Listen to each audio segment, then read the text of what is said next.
को युवा दिवस की शुभकामनाएं। आज विवेकानंद जी का जन्म उत्सव है। वाकई आज लगता है ऐसे महापुरुषों का जन्मदिन मनाने से कि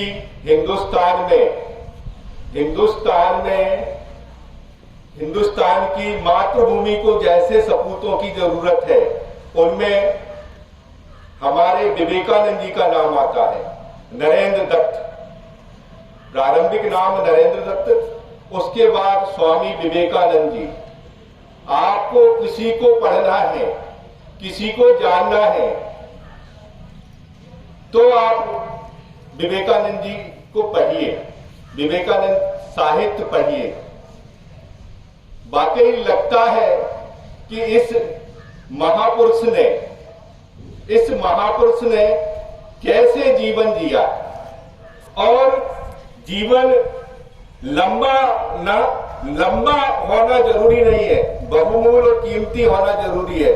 जो समय उन्होंने एक एक मिनट, एक एक सांस इस धरती पे सांस ली है, तो उसका कई गुना इस धरती को वापस किया।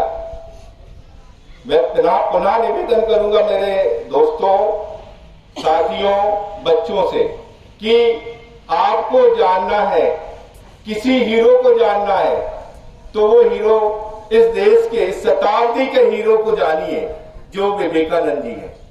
वाकई उनका मैसेज कि खुद को जानिए, उन्होंने कहा है। फिर हम कह रहे हैं कि विवेकानंद को जानिए, पर उन्होंने कहा है कि हमको जानो, अपने को जानो, अपने को पहचानो, सत्य को पहचानो।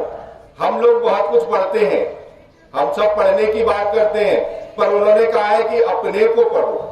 उन्होंने अपने को पढ़ा, स्वयं को पढ़ा, और आज दुनिया में उनका नाम है। विवेकानंद जी का नाम पूरी दुनिया में है।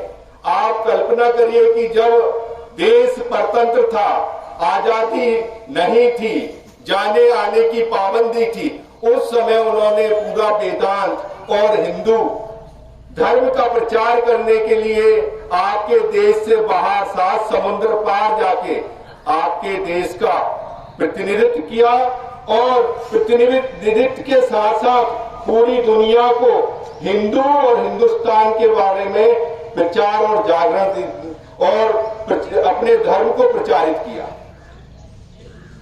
तो आप समझ सकते हैं क्या खूबी थी। देखने में, आपको देखने आए तो फोटो देखिए उनकी कितनी सुंदरता है, इस युवा की सुंदरता। उनके नॉलेज को देखिए कि पूरी दुनिया उनको सुनने के लिए तैयार रहती थी। शिकागो में सबसे लास्ट में उनको चांस मिला था बोलने का, पर उस भाषण को आज तक दुनिया सुनती है। आज लगभग 125 साल पहले की बात को आज तक सुना जा रहा है। तो आप समझ सकते हैं कि वो क्या स्पीच होगी। साथ में नॉलेज की बात कहते हैं, तो वो कितना जानकारी, कितना नॉलेज होगा कि वो एक पेज पलटाते थे और पेज याद हो जाता था। ऐसे पेज पलटते थे और पूरा पेज एक नजर में पढ़ लेते थे।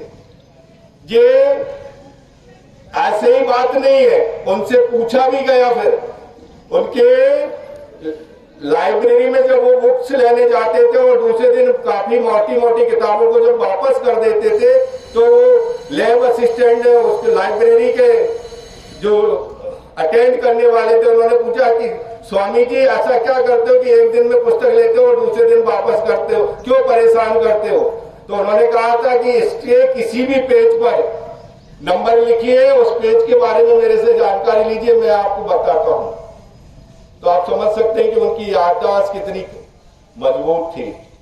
और देशभक्ति की बात भी मैं बताता हूं उनके बारे में कि जब विदेश में गए वो, और उनको बहुत अच्छे अच्छे आभूषण और कोट जब मिले, कोट उनके लिए सिलवाया गया, तो उसकी कीमत सुनकर उन्होंने कहा था कि इतना कीमती कोट की आवश्यकता मुझे नहीं है, इस कोट की कीमत से मेरे देश के गरीब कई दिन तक भोजन कर सकते हैं, इसलिए ये पैसा मेरे देश के काम आएगा।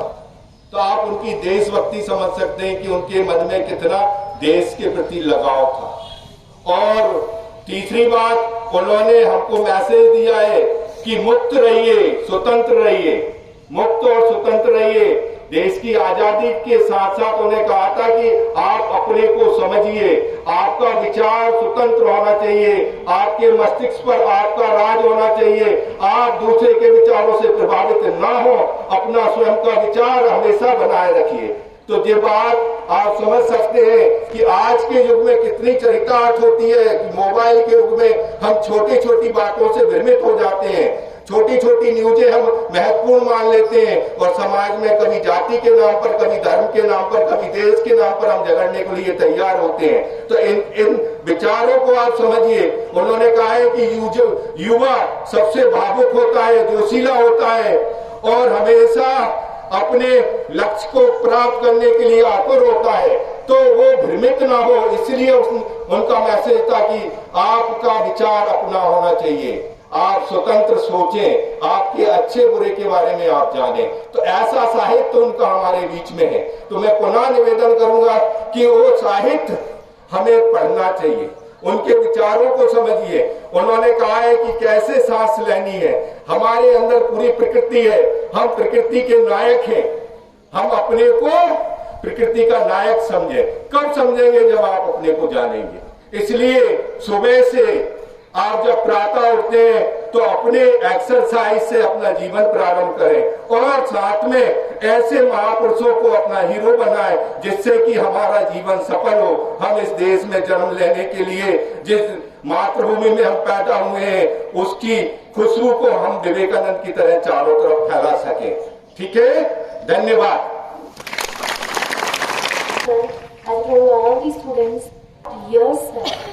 Focus on your work. What are you doing? Please don't think about the other one. Your manner, your family. You can achieve something in it. So please focus yourself. Now,